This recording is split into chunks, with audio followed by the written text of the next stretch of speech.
Alright, next match here, we're going to talk about some good old tag team wrestling. One of my favorite things that there's been, and WWE honestly has really been lacking on this in a good little while. If you go back to WrestleMania, WWE, you know, it wasn't the best tag team roster that they've ever had in a long time.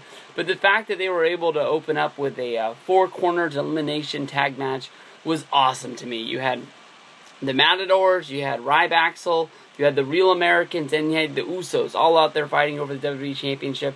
All excluding the Matadors, I thought were a good team that they could have picked up the titles and been able to you know, have a good run with them. I was honestly hoping that maybe the Real Americans would pick them up, how they were a team for so long with so much talent on that team with Jack Swagger and with Cesaro not ever picking up the titles. It really didn't make any sense to me. It would have been great to add to both of those guys' resumes as in having a good tag team title run. It wasn't made in the you know, the stars, I guess you can say. The Usos picked up a championship, and honestly, I remember when they won the titles on Monday Night Raw in that very surprising win over the New Age Outlaws. I think they beat them in under a minute week one, and then they came back the next week and they had a match and they won again. And that one, they won the titles. It just seemed to me like it wasn't that much of a big deal. They didn't really hype up the match. There wasn't a good reason for them to have a match. There wasn't a good reason for the Outlaws to lose the championship. Maybe they were, you know, getting the idea of putting the Outlaws into the match with Kane, and the tag titles weren't going to be on the line, and they were like, well, what are we going to do with all these guys? Are we just going to have them have a match to be, you know, #1 contender, or should we put the title on them to really do it? The Usos are a team that really caught my eye a long time ago. I thought that then 2011, 2010, whenever these guys debuted, and they were coming out there, and they had Tamina Snuka with them. They were a badass team. One of them couldn't jump from the mat to the top turnbuckle to save their life. 2 weeks in a row, they go to do the big splash, and 2 weeks in a row, the guy slips off the top rope. If you go back and watch it, or you might just remember it like I do. Whenever I think of the Usos, it's the one thing that really comes to mind about their whole debut time.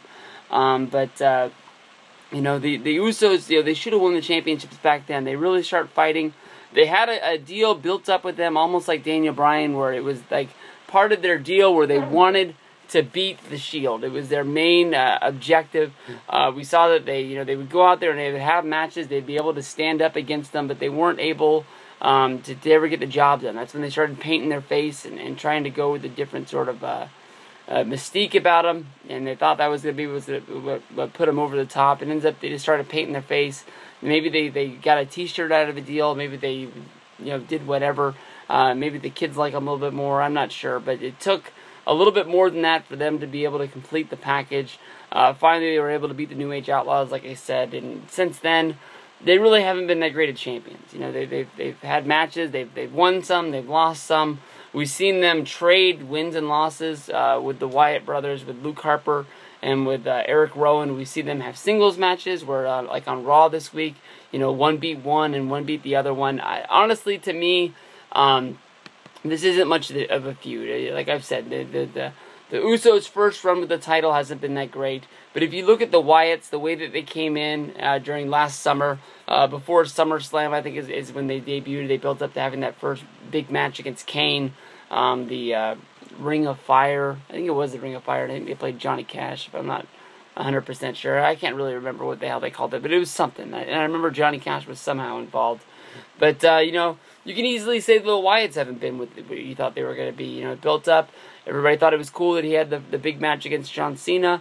I think a lot of people were expecting Wyatt to go over that, and WWE being WWE, had Cena go over. And I guess when you look at the final score, it's 2 wins to 1 in their battle of 3, and John Cena wins the war. You know, Wyatt did get the win in the steel cage match that some people either loved or some people hated. I haven't really heard many people in the middle.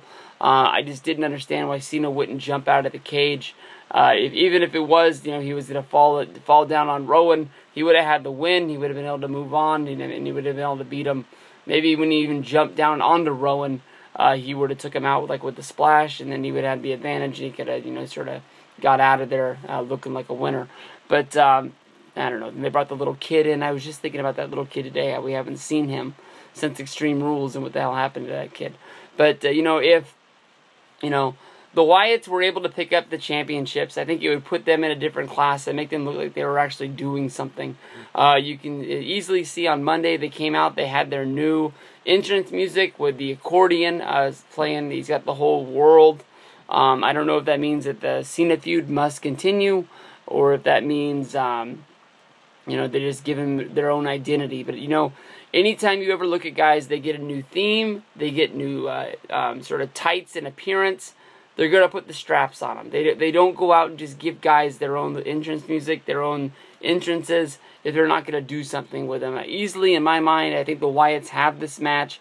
I think it's going to put them in a different class where they're able to move forward. Don't feel bad about the Usos. It's not like these guys are getting released. It's not like they're going to be, you know, two of the best baby faces in the tag team division. They're not going nowhere. I'm sure within 6 months they have the straps again. I don't think the Wyatts are going to hold the belts for a long time. They looked pretty cool holding them on Monday. You know, Bray said that, you know, once we're all champions, you know, that it'll complete the whole master plan. But I'm moving towards that. The Wyatts taking the, I don't know why I call them the Wyatts. Neither one of these guys. Maybe it's just the Wyatt clan. Eric Rowan, Luke Harper. I think they're winning the belts. I think that's what's going to happen. What do you guys think?